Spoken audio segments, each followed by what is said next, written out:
En este vídeo se hablará de los aztecas, mayas e incas. Aztecas. Los aztecas establecieron México Tenochtitlan en el centro del Valle de México, expandiendo su control hacia ciudades-estado, ubicadas en los actuales estados de México, Veracruz, Puebla, Oaxaca, Guerrero, la costa de Chiapas, estado de Hidalgo, y parte de Guatemala. Gobierno. El gobernante de los aztecas era el rey Otlatoani, término que significa uno que habla. Era elegido, por lo que su gobierno se puede llamar una monarquía electiva. Por otra parte, no era un monarca absoluto, ya que no reclamaba para sí la posesión de las tierras ni del pueblo, y su administración era considerada una democracia. Administración. La base de la sociedad era una agrupación de familias organizadas en clanes, llamados capullís. Cada clan tenía cierta autonomía. Poseía sus tierras, sus dioses, sus templos y una administración. Eran dirigidos por un jefe elegido por el Consejo de Ancianos, y enviaban un delegado al Consejo Supremo de Tenochtitlan. Este consejo elegía 4 jefes militares, los que a su vez elegían al jefe de hombres, como se designaba al emperador azteca. De este modo, este no era un cargo hereditario ni otorgado por poder divino, sino elegido democráticamente. A la llegada de los españoles gobernaba el poderoso Moctezuma. Organización social. El calpulli era la base de la estructura social azteca. El calpulli era propietario de las tierras de linaje, las que se distribuían, anualmente, entre las diversas familias de acuerdo a los miembros que la componían. La tarea recaía en el jefe del calpulli, que era el más anciano, a quien también competía presidir las ceremonias en honor a los espíritus de sus antepasados. En la cabeza de la pirámide de la organización social estaba el rey Otlatoani. El rey presidía el Consejo Supremo, donde participaban las máximas autoridades y delegados de los capullís. La nobleza estaba conformados por los jefes administrativos y sacerdotes. Dentro de esta clase estaban los señores que gozaban de gran prestigio. Los pochitecas eran la de clase encargada de procurar el intercambio comercial en el imperio.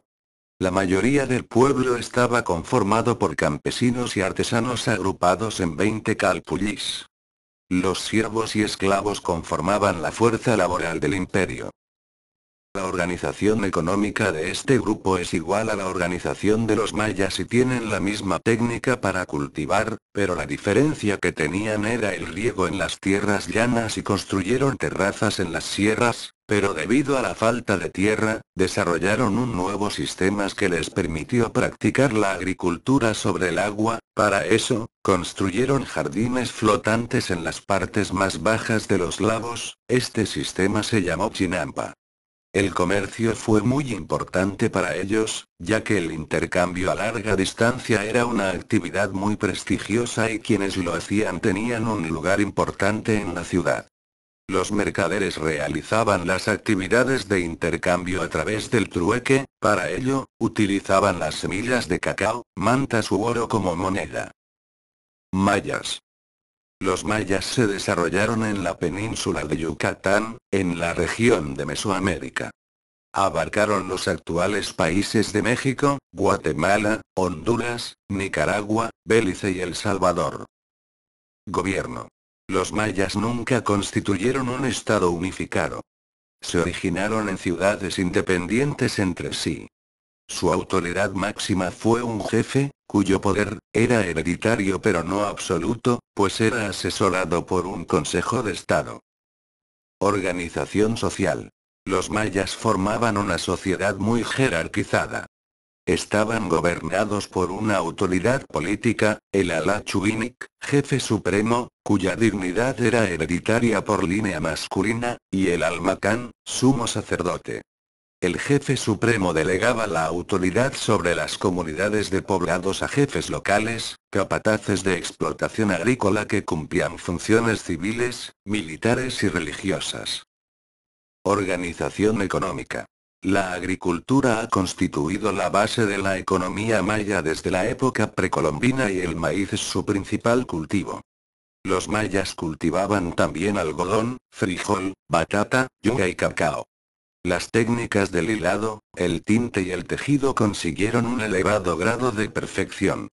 Como unidad de cambio se utilizaban las semillas de cacao y las campanillas de cobre, material que se empleaba también para trabajos ornamentales, al igual que el oro, la plata, el jade, las conchas de mar y las plumas de colores.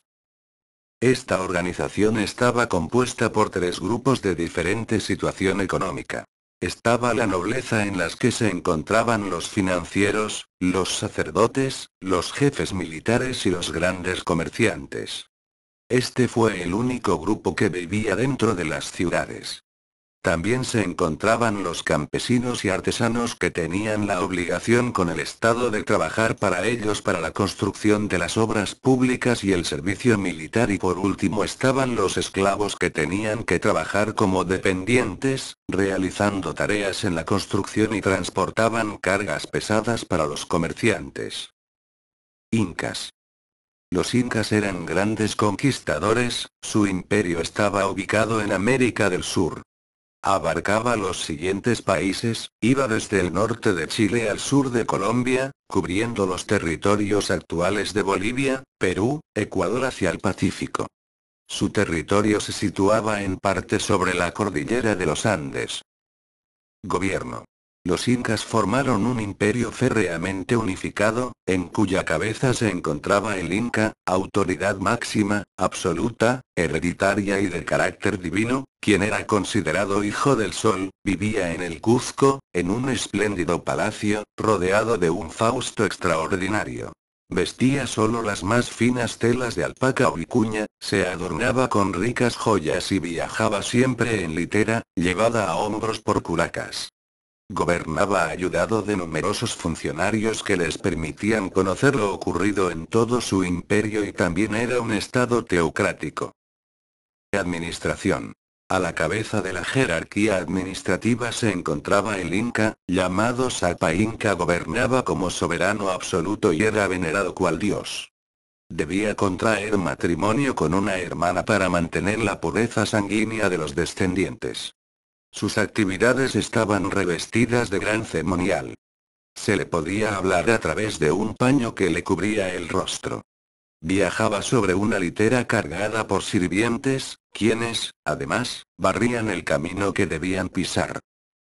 Organización social. La base de la sociedad incaica era el ayllu, un tipo de clan constituido por varias familias extendidas, unidas entre sí por un cierto grado de parentesco, que vivían todas juntas en un área bastante restringidas y compartían la tierra, los animales y sus productos.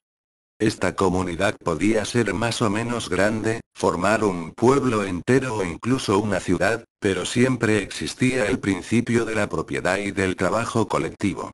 La propiedad privada prácticamente no existía, más que sobre ciertos bienes muy personales. Ajuar doméstico, vestidos y algunos utensilios.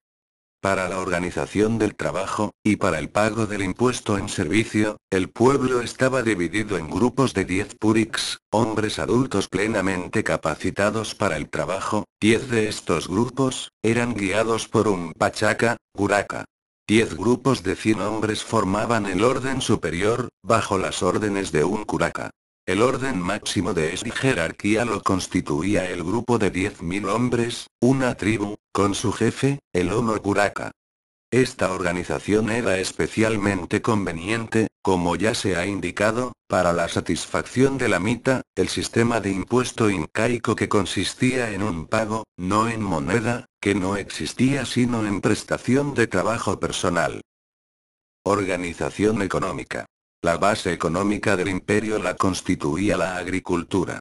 La tierra pertenecía al Estado, es decir, al Inca, estaba dividida en 3 categorías cuyos productos correspondían respectivamente al Inca, a los sacerdotes y al pueblo, y aunque las parcelas más fértiles eran las que pertenecían a las 2 primeras clases, cada campesino recibía la tierra necesaria para obtener alimentos para él y su familia. Los campesinos cultivaban no solo sus parcelas, sino también una parte de las tierras del Inca y de los sacerdotes, sin que obtuvieran recompensa alguna por estos trabajos.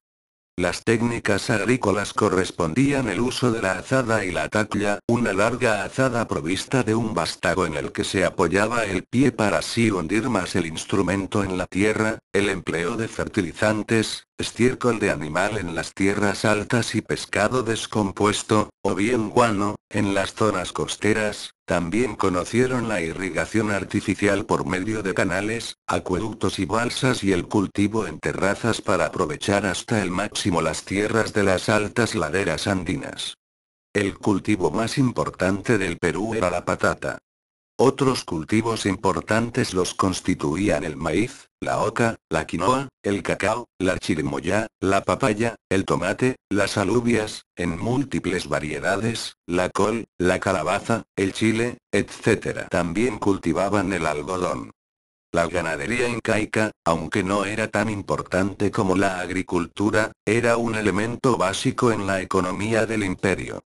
La llama se aprovechaba por su lana, larga y espesa, y como animal de carga, no soportaba más de 50 kilogramos de peso, pero resiste perfectamente la enrarecida atmósfera de las alturas andinas.